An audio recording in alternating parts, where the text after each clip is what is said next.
님께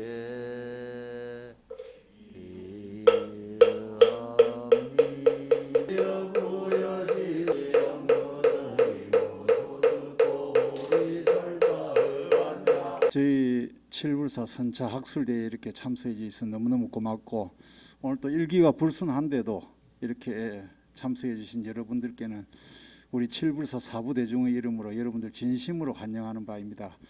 하동의 가야 문화를 널리 알리고 재조명할 수 있도록 항상 힘써주시는 도홍주지 스님께 감사를 드리고, 또 함께 마음을 하시는 여러분들한테 고마운 마음을 전합니다. 칠불사는 근대 선종의 종장이자 차의 중흥조 초이 선사가 다신전을 초록한 유서 깊은 차문화의 유적지가 되겠습니다. 이러한 칠불사의 깊은 역사와 싱그러운 초록빛의 전경이 함께 어우러져서 뜻깊은 선차학술 발표회를 보다 더 빛나게 해주는 것 같습니다. 저는 2017년도에 차를 세계 농업유산에 지정을 받아 놨습니다. 그래서 하동차가 세계 시장에서 더욱 더 각광을 받고 있다, 이렇게 이해를 해주시면 되겠습니다. 우리 하동의 자랑스러운 칠불사 사찰에서 경남 유형문화재 144호인 아짜방으로 유명함과 더불어 문수보살 도랑으로서 수많은 고성을 배출한 선찰이기도 하며 다성으로 유명한 초이선사의 다신전을 초목한 다도의 중흥지로도 유명한 곳이기도 합니다. 차 심해진 우리 하동은 야생차의 고장으로 2017년에는 세계 농업문화유산으로 등재되었을 뿐 아니라 내년에는 자연은 향기, 건강한 미래, 차의 슬로건으로 2022년 하동 세계차 엑스포가 개최됩니다. 역사 깊은 칠불사에서 제9회를 맞이하는 선차 학술대회가 2022년 하동 세계차 엑스포 및 차문화에 대한 폭넓은 이해와 연관성을 심도 있게 성찰하여 세계적으로 유명한 차의 고장으로 널리 알리는 계기가 될 것으로 봅니다. 불기 2565년 5월 20하루 칠불사에서 주관하는 제9회 선차 학술 발표대회 문을 열도록 하겠습니다.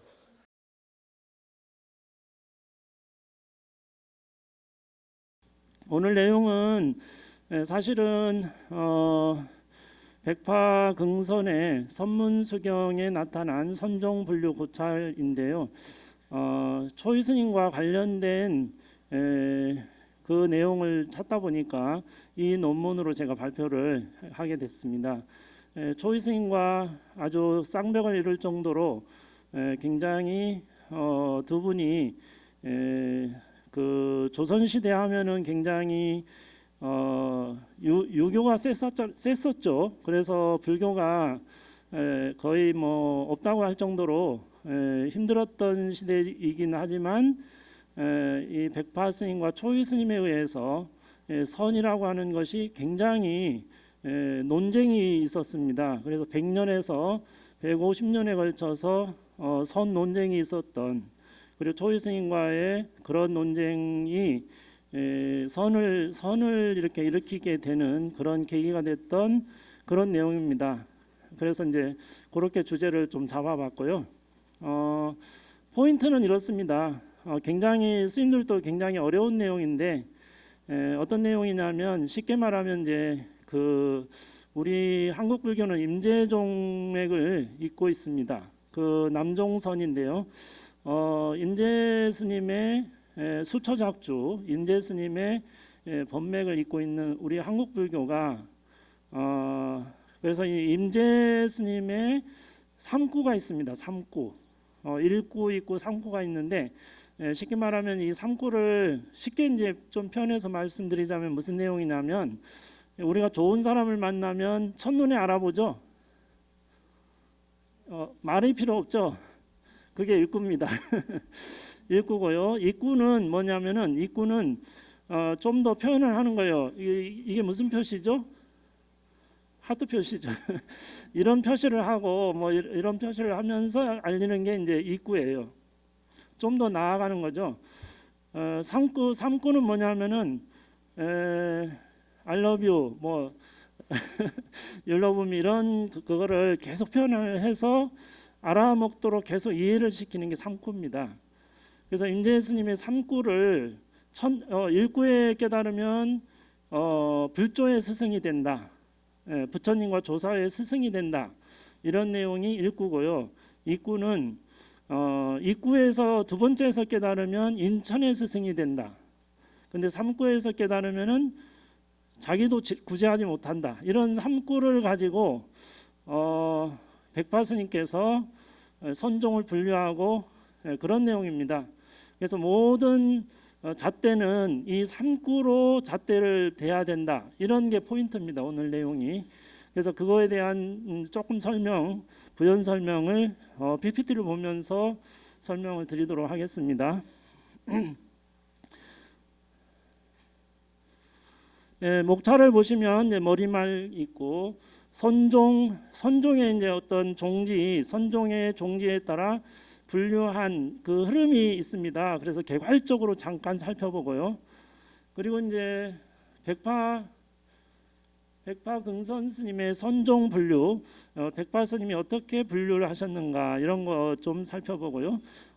그 다음에 이제 맺은 말 이렇게 정리를 했습니다. 그래서 한번 보도록 하겠습니다.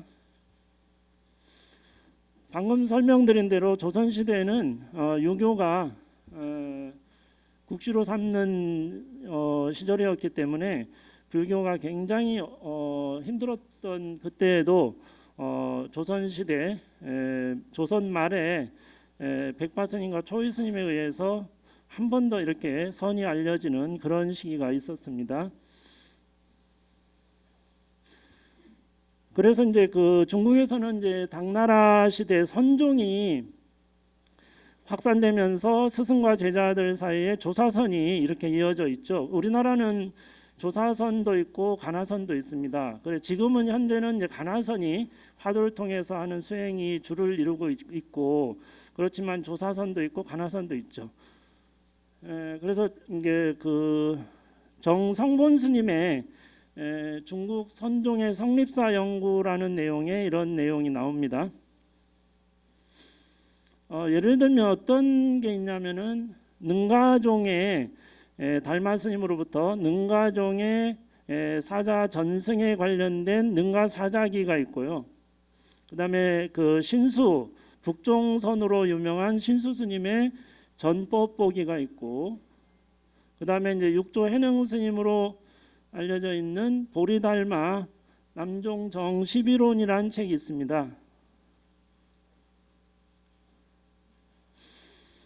그런데 이제 이 선종 분류할 때 이 종밀 스님께서는 어떻게를 분류하셨냐면 우두종과 북종과 남종 이렇게 분류를 했고, 남종은 하택종과 홍주종으로 이렇게 분류를 했습니다. 그런데 이 규봉 종밀 스님의 이 분류법은 그렇게 크게 각광받지 못했습니다. 그래서 지혜 정도라고 이렇게 아르마리를 가지고 있는 정도다 이런 비판을 받았고, 우리가 잘 알고 있는 법안문익 스님에 의해서 오가 7종이라고 하는 5가로 나누게 됐죠. 위양종, 임재종, 조동종, 운문종, 법안종 이렇게 이 5가로 나누어진 게 우리에게 익숙한 그런 내용입니다. 그래서 이제 이런 것을 표현할 때 어떻게 하냐면 조동은 동시에 북치고 노래하는 것으로 작용을 설명하였고, 임재 스님은 자제하게 뒤바뀌는 것으로 본체를 설명하였다. 내용이 이제 조금 이제 많이 이해가 필요한 내용입니다. 위양은 둥글로 먼한 것이 가만히 개합한다 이렇게 하였고, 시대를 이제 넘어서서 우리나라 이제 조선 시대 서산 스님으로 이제 이어지면 선과 기감에서 이 오가에 대해서 설명을 하고 계시는데 임재종풍을 그 서산 스님이 설명하기로는 맨손에 단칼로 부처를 죽이고 조사를 죽이네 뭐 이런 내용들이 나옵니다.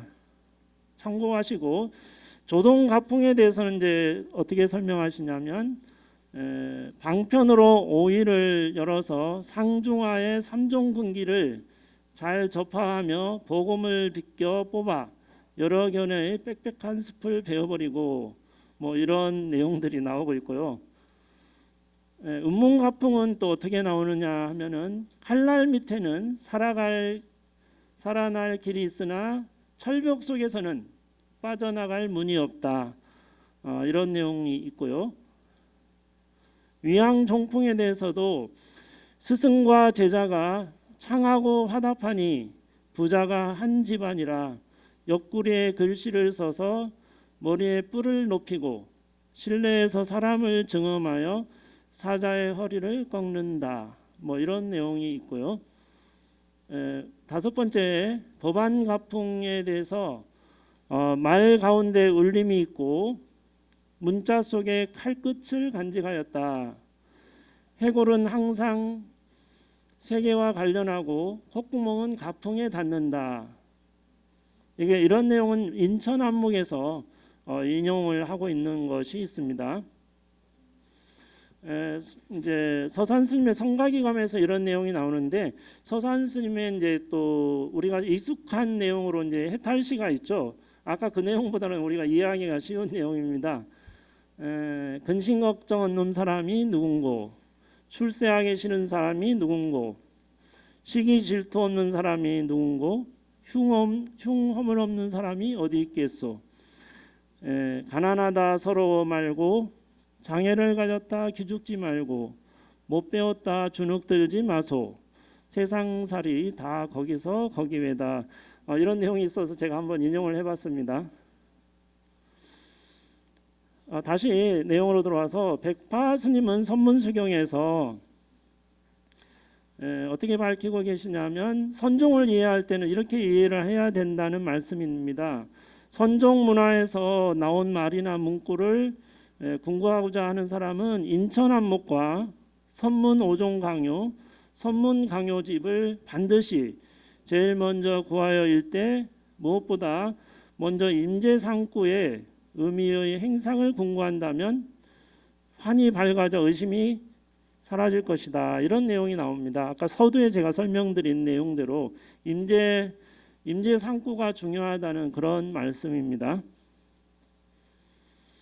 그런 다음에 선문염송집, 경덕, 전등록, 사집 등에 나오는 말과 문구를 읽을 때에도 이 3구를 사용해서 낱낱이 적용해 대조해 보면 모든 말과 문구가 마음에 분명하고 환하게 드러날 것이니 마치 물건을 저울에 올려 놓으면 한 채의 눈금도 속일 수 없는 것과 같으리라. 이런 말씀이 있듯이 아까 말씀드린 대로 임재상구를 가지고 잘 이렇게 비교 분석하면 모든 게 드러난다. 이런 말씀이죠.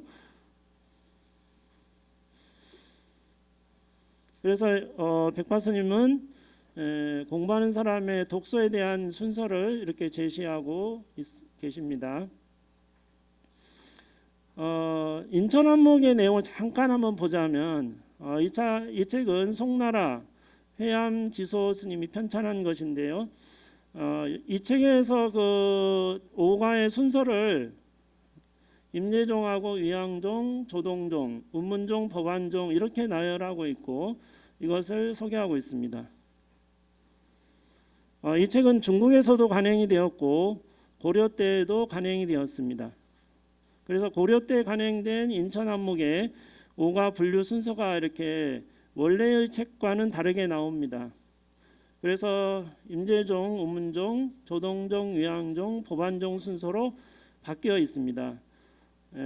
그래서 약간 변형은 있지만 가장 처음은 항상 임재종이 그래서 우리나라에서도 임재종을 중요시하고 있음을 알 수가 있습니다.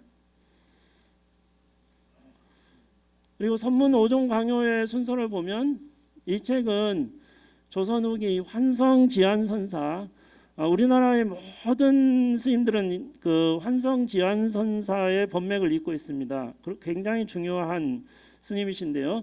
이 스님이 지은 선문 5종 강요가 있는데 여기에 보면 오가 분류가 임재종, 운문종, 조동종, 유양종, 법안종, 그리고 이 책에 대해서 백파긍선 스님이 선문 5종 강요 사기라는 주석서를 간행하기도 하셨습니다. 그래서 위에서 언급했듯이 고려 이후 조선에서는 임재종, 운문종, 조동종, 유양종, 법안종 순서로 배치하고 있습니다. 여기 선문 5종 강요에서는 임재종에 대해서 기와 용을 밝히고 있고 맨손으로 단도를 들고 부처를 죽이고 조사를 죽인다 이런 내용이 나옵니다. 근데 우리가 여기서 이제 보통 보면 살불살조 이런 내용이 많이 나오는데 부처를 죽이고 조사를 죽인다 이 내용을 잘 이해를 해야 됩니다. 그죠? 그래서 뭐 잘못 이해하면 막 그냥 무서운 선불교다 이렇게 이해할 수 있는데 그렇지 않고 철저하게 공부에 매진한다. 부처님이 나타나도 화두를 놓치지 않는다. 이런 의미가 담겨 있는 거죠. 예. 그리고 여기서 관심 있게 보아야 하는 것은 이런 책들을 독서하는 과정에서 임재 스님의 삼구를 기준으로 해서 각종 기연이나 문답을 평가해야 된다. 이런 것이죠. 이렇게 해야 이제 잘못 이해할 수 있는 내용들을 피할 수 있다. 이런 내용입니다. 그래서 백파 스님의 말을 그대로 인용하면 임재 스님이 상구를 활용하였을 때 마치 물건을 저울에 올려놓으면 한치의 눈금도 속일 수 없는 것과 같다. 이렇게 말씀하시고 계시고 선종의 종지 분류하기 이렇게 하시고 계신 거죠. 그래서 이런 내용을 선문수경에서 말하고 계시고 이 부분이 이 논문의 요점이고 백파 스님은 임재 3구를 기준으로 내세워서 선문을 분류하고 있다는 그런 내용입니다.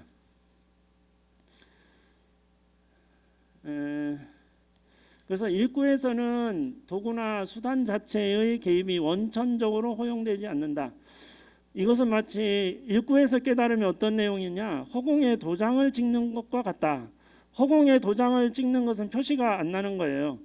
허공에 도장을 아무리 찍어도 허공이죠. 그런 것이 1구다 이런 내용입니다. 그리고 2구는 다양한 방편으로 자비심을 가지고 베풀어서 지도하는 것이 2구다 이런 내용이죠. 그래서 2구에서는 물에다가 도장을 찍는 것과 같다. 이제 허공보다는 좀 그렇지만 모양을 남기죠. 물에다가 도장을 찍었을 때 일렁임은 있지만 다시 고요해지는 것과 같다. 제3구는 물렁한 진흙판에다가 도장을 찍는 것과 같아서 흔적이 오래 남는 것으로 비유할 수 있다.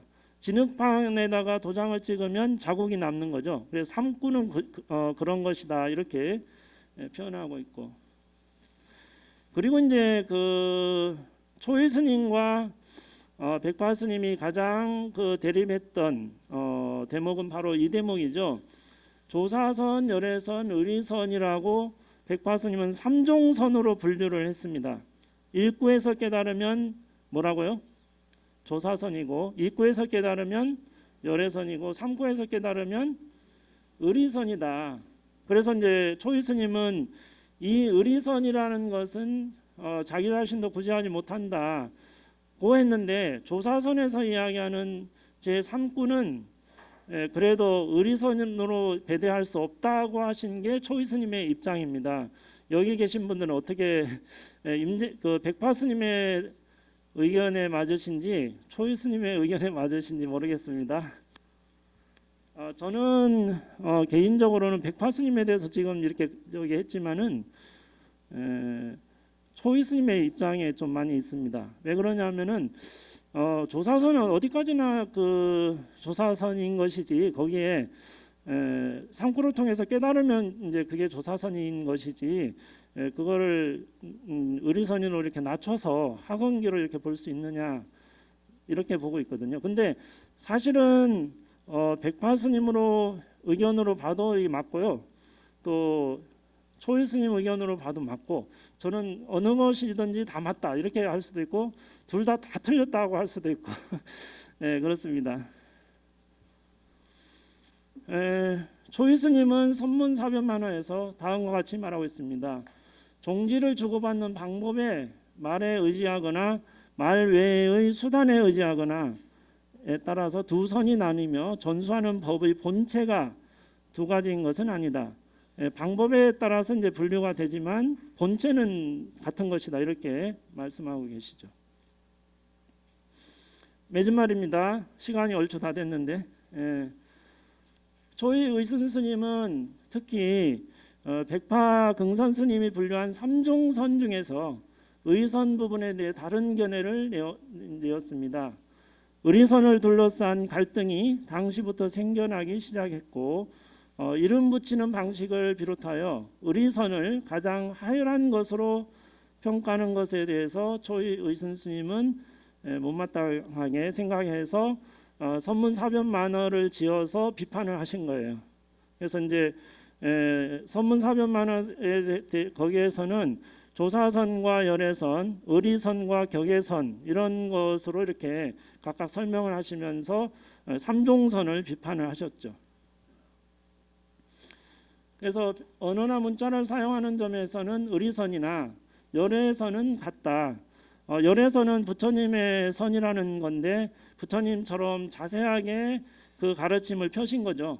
그런데 의리선의 경우는 제3구에서 알아차리는 사람의 경우 진리를 운반하는 수단이나 도구에 불과한 언어 문자나 사유를 집착하는 것이 문제이다. 손가락을 통해서 달을 보고 손가락을 잊어야 하는데 그러지 못하는 것을 백파 스님은 비판하고 있다. 집착하게 손가락으로 달을 가리키면 이 손가락을 보면 안 된다 그런 말씀이죠. 달을 봐야 된다. 그리고 열애선보다 더 수승한 선으로 조사선을 제시하는 백파 긍선 스님의 입장은 정당하다. 왜냐하면 첫째, 불림문자 견성성부를 주장하는 선종의 배경이 있고 스님 또한 선종의 선사이기 때문이다. 끝났습니다. 이렇게 오늘은 백파 긍선 스님의 선문수경에 나타난 선종의 분류 고찰에 대해서 말씀드렸습니다. 감사합니다. 정도 스님의 그 발표를 보면서 문득 생각나는 것이 있습니다. 그 고창선운사 들어가는 입구의 오른쪽에 그 부도가 있는데 그 비문이 있습니다. 비문에 화엄종주 백파일사 대기 대용집이라고 추사 김정희 선생이 쓴 글씨가 있는데 금방 정도 스님이 발표하는 거 보고 기와 용이라는 것이 임재정에서 처음 나오는구나 제가 느꼈습니다. 저는 추사 선생이 대기 대용집이라고 써놨길래 저게 뭔 뜻인가 모르고 그냥 백파일사 비기 때문에 추사 김정희 선생이 쓴 글씨로 알았는데 금방 정도 스님이 임재정에서 기와 용이라고 하는 그 글자를 쓴 걸 보니까 추사 선생이 이미 백파 선생과 교류가 있었거든요. 그 교류를 여기서 제가 대기 대용집이란 그 대기와 기용이 여기서 나오는구나 하는 걸 느꼈습니다. 그러면서 또 하나 느낀 게 콩 심은 데 콩 남고 팥 심은 데 팥 난다 그 생각을 제가 여기서 했습니다. 그 이유 중에 하나는 조금 전에 그 정도 스님이 발표하셨는데 서산대사가 이 의신 원통함에서 출가를 하셨거든요. 그리고 거기서 요 칠불사 뒤쪽에 지금 영원사라고 하는데 영원함에서 거기서 또 수도를 했습니다. 그런데 백파대사의 그 스승이신 설파 상은 스님이 고창 선운사에서 출가하셨지만 사실은 화엄학을 전공하신 분인데 그 화엄학을 누구한테 전해줬냐면 백파율사한테 백파 긍성 스님한테 영원함에서 전해줬거든요. 그러니까 서산대사의 그 선맥이 설파 상은 스님을 통해서 백파 율사까지 전해졌다고 하는 걸 보면 이곳이 이게 칠불사도 마찬가지고 원통함도 마찬가지고 영원사도 이곳이 결국은 서산대사의 선풍이 사자상승의 관계를 가지고 백파일사까지 전해졌구나. 그런 걸로 보면은 콩 심은 데 콩 나고 팥 심은 데 팥 난다 하는 얘기가 과거 얘기가 그 지나친 말이 아닐 것 같습니다. 여하튼 오늘 그 선문수경에 나타난 백파 긍선 스님의 선종 분류 체계에 대한 것 여러분 잘 들었습니다.